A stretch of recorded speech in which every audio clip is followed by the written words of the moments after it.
Thank you, Puan Lateefa Koya.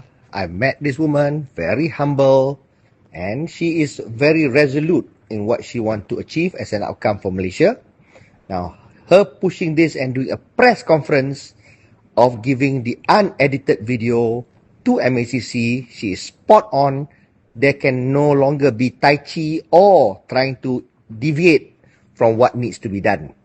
So therefore, Tan Sri Azam Baki should do the right thing. But if he's under instruction to cover up or whatever, everything will now be revealed. Everything will come to the open now. This, to me, will be the litmus test on what this Madani government is all about. Kalau they take that and they start investigating, then all is good. This is what it's supposed to be. Because earlier, whatever excuse that was given, let's give the benefit of doubt to those who gave excuses of not investigating. Maybe edited ke apa ke, not admissible in court, whatever lah.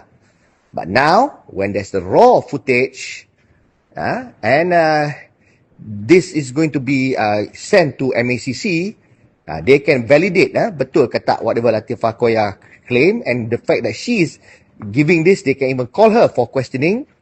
Kalau dia fabricate, there's law applies to her as well. So now, let's see, because I hope Lateefa Koya will continue to update us on how things happen.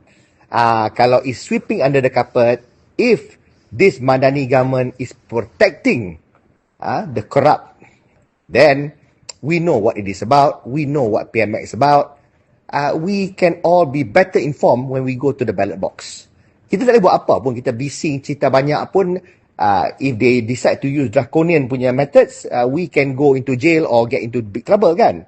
But we are free to vote whoever we want to vote. So now, next election, we decide. This is where the Madani government can show their hands. What are they about? Are they serious about battling corruption ke ataupun just a rhetoric?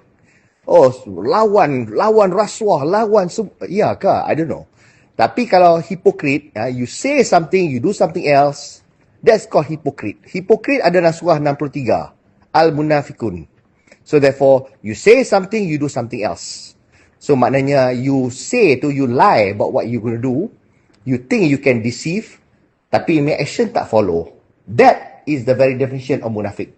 And kalau any of our leaders, tak kisah belah sini ke belah sana ke, reveal that they are munafiks, it is incumbent upon us, especially as Muslims, to reject munafikun because that is satanic.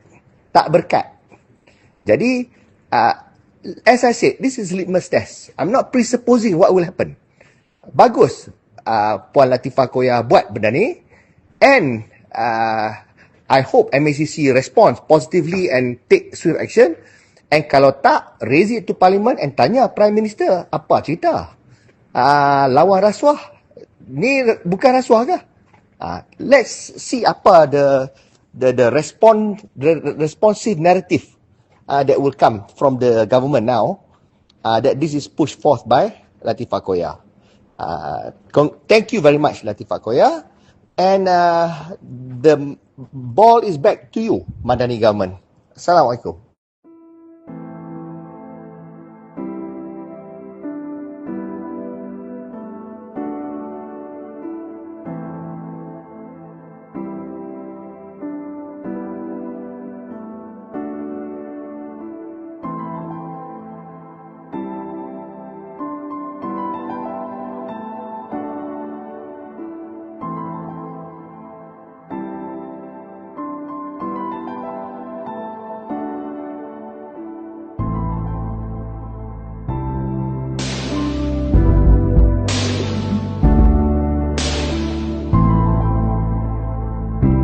Don't forget to hit that subscribe button to show your support.